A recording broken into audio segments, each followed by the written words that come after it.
এটা হইছে সিট পিঠা। এক পট চাল ভিজায় রাখছিলাম, পরে ব্লেন্ডার করে নিছি।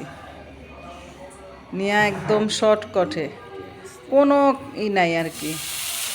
বিকালবেলা আপনি নাস্তার জন্য খেতে পারেন, বা গেস্ট আসলো তাড়াতাড়ি কি করবেন, এই বেটারটা করা থাকলো সুন্দর বানিয়ে দিতে পারেন।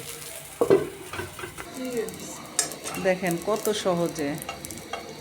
এটা দুধের শিরা দিয়েও খাওয়া যায়, দুধের ভিতরে চিনি দিয়ে আপনি একটু করলেন, শিরা করলেন, সেটা দিয়েও ভিজিয়ে খাওয়া যায়। আবার আপনি গরুর গোশ অথবা হাঁসের গোশ অথবা মুরগির গোশ, যেটা দিয়েই খেতে চান সেটা দিয়েই খাইতে পারেন।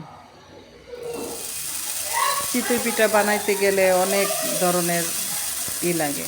আর দেখেন এটা কত সহজে হচ্ছে বানানো, কোনো খাটনি নাই।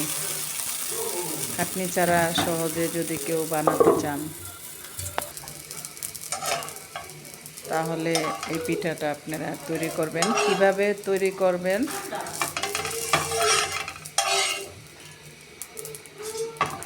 তৈরি করবেন, এই যে সেই রেসিপি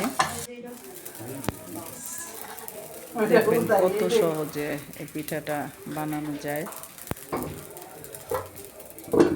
অনেকে দই দিয়েও খায়, দুধ, দই,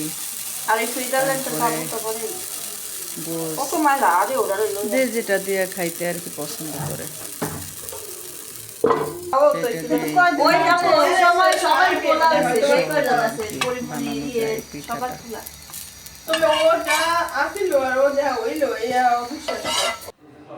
এই দেখেন শেষ পর্যন্ত কত সুন্দর পিঠাগুলা হইছে সহজে। এই যে দই দিয়েও খাওয়া যায়, আবার আপনি